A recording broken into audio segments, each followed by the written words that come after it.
GERD, saat asam lambung naik sampai ke kerongkongan. Tentu hal ini sangat menyiksa. Bahkan, GERD sering dikira sebagai penyakit jantung. Benarkah GERD dapat mengancam nyawa dan menyebabkan kematian? Baik, Dok. Ini berarti kita ngomongin pencernaan, ngomongin lambung. Nah, sebenarnya pH asam lambung itu berapa sih, Dok? Dan seberapa kuat nih keasamannya? Ya, jadi lambung kita itu sebetulnya termasuk salah satu pelindung alami kita ya. Karena dengan keasaman asam lambung yang sangat asam, bisa dibilang pH-nya itu antara 1 sampai 2 ya. Jadi bisa dibayangkan itu asam sekali di dalam, itu akan menjadi perlindungan bagi kita kalau seandainya ada bakteri atau virus atau parasit yang kebetulan ikut masuk bersama apa yang kita makan atau kita minum, itu sebagian akan bisa dibilang hampir semua ya akan mati di dalam lambung kita karena suasana yang sangat asam itu. Hanya ada sedikit bakteri yang bisa bertahan di situ dengan caranya gitu ya. Jadi memang lambung kita itu sebetulnya salah satu sistem imun alami kita gitu. Nah, pH-nya rendah banget, 1 sampai 2. Oke. Jadi kalau pH itu makin rendah makin asam ya, Dok ya? Benar. Betul. Nah, Dok, berarti si dinding lambung itu kuat banget ya?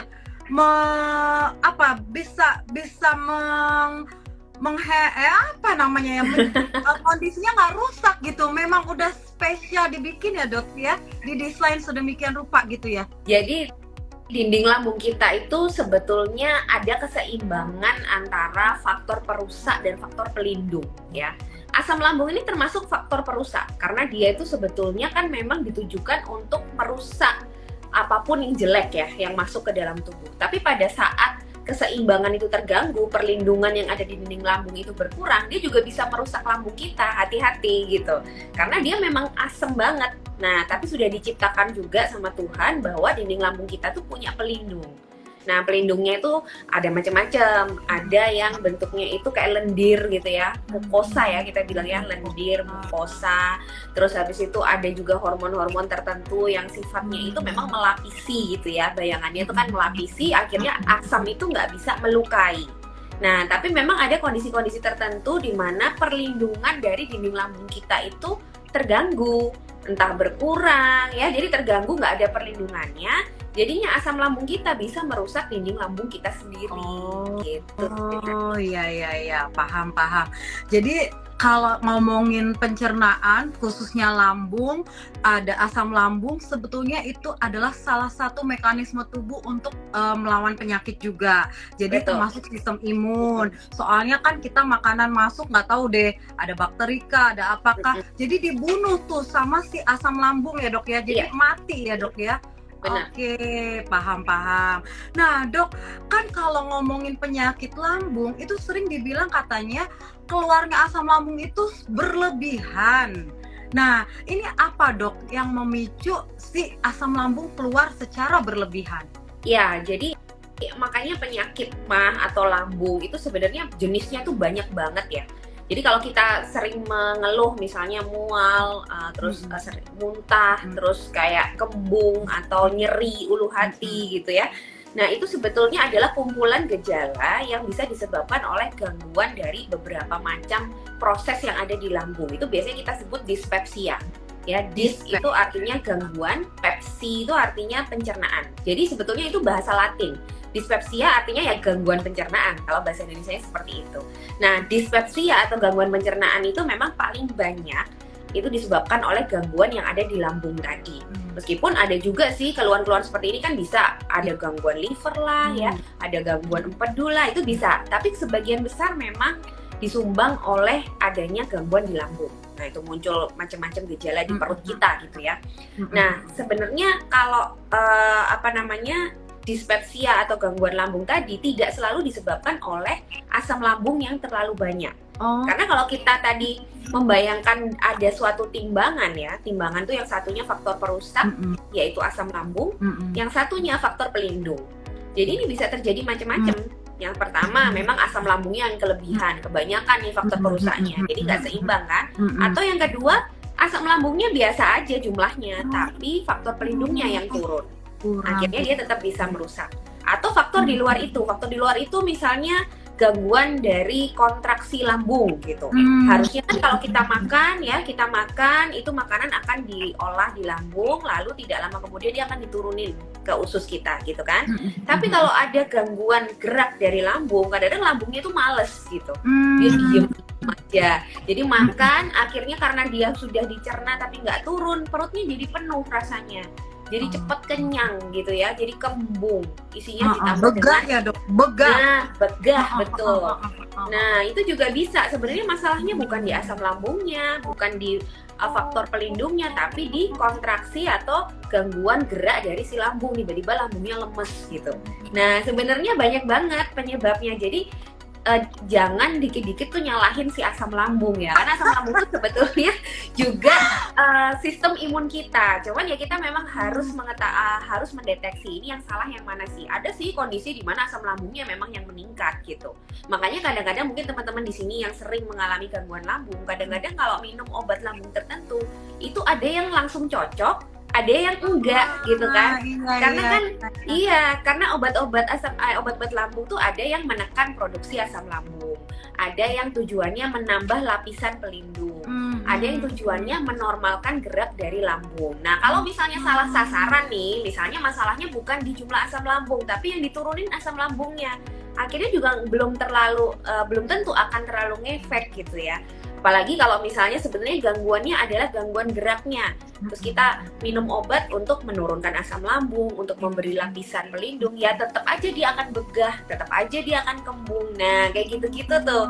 Jadi kadang-kadang memang butuh kombinasi obat, butuh konsultasi sama dokter ya. Karena memang banyak banget sebetulnya yang terjadi gitu. Jadi nggak semudah terus, oh ini pasti asam lambung nih. Nah, itu belum tentu gitu. Nah, ini menarik banget, awam banget nih kami nih. Ya, awam banget ya. Kita nyalain asam lambung keluar secara berlebihan. Ternyata banyak banget.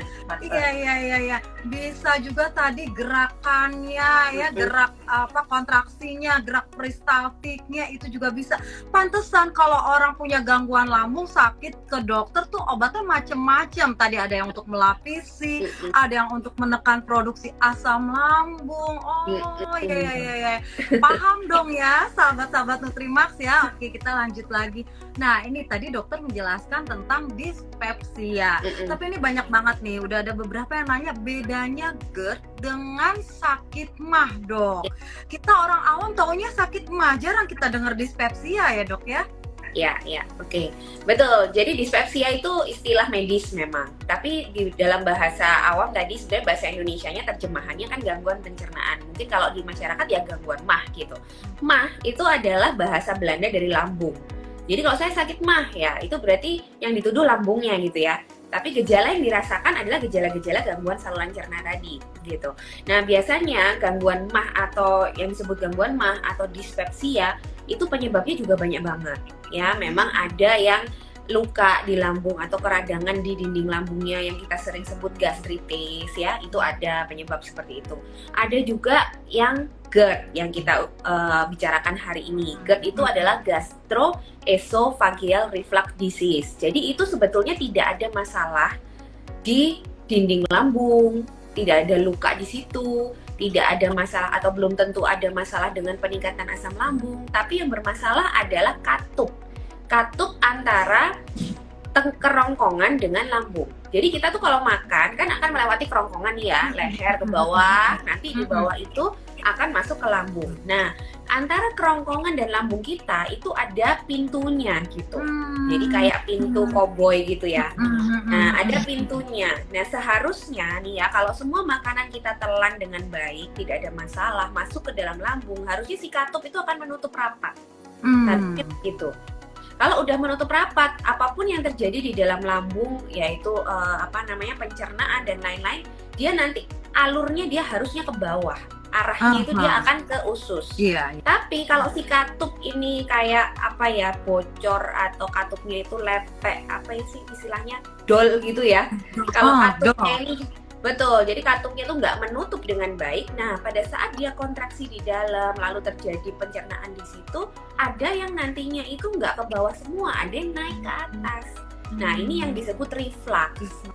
Jadi dia itu dari lambung dia bisa naik bahkan sampai ke mulut lagi. Jadi mungkin orang-orang yang mengalami GERD di sini tuh pernah merasakan kayak mengunyah 2 kali, kayak ada mengunyah makanan yang sebelumnya gitu ya. Padahal dia udah ditelan, udah ini, dan rasanya itu lebih asam karena udah kecampuran asam lambung. Nah, itu biasanya naik, dia reflux, ada yang sampai ke mulut. Nah, ini kalau terjadi berulang kali, memang lama-lama jadi nyeri ya di ulu hatinya. Karena kan iritasi itu lama-lama bagian bawah dari kerongkongannya. Mungkin lama-lama juga akan menjadi nyeri telan. Untuk menelan itu sulit, sakit ya, itu juga bisa. Kalau sampai atas asamnya, kita tahu pH-nya 1-2, terus mengiritasi tenggorokan, bisa terjadi radang tenggorokan juga. Terus bisa juga kalau masuk ke paru-paru ya, antara kerongkongan dan jalur paru-paru itu kan depan belakang begini.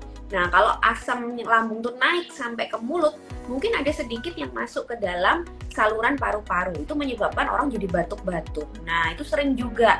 Kok batuk-batuk lama nggak sembuh-sembuh ya? Diperiksa paru-parunya bersih, diperiksa semuanya bersih, alergi juga nggak ada. Ternyata dia GERD. Ya, itu sering juga tuh. Jadi dia nggak ngeluh nyeri ulu hati, nggak ngeluh apa-apa, tapi yang dikeluhkan adalah batuk lama yang nggak sembuh-sembuh. Nah, itu juga banyak banget. Ternyata itu adalah asam yang dikit-dikit naik masuk, dikit-dikit naik masuk ke paru-paru gitu. Itu yang membuat orang jadi iritasi terus kan, batuk-batuk terus. Nah, jadi itu GERD. Oke, jadi itu reflux ke atas. Nah, sekarang Dok, masalahnya kenapa si asam lambung tadi bisa naik itu kan karena katupnya atau klepnya tadi. Kenapa Dok, si katup ini kok bisa dol gitu? Ya, jadi sebetulnya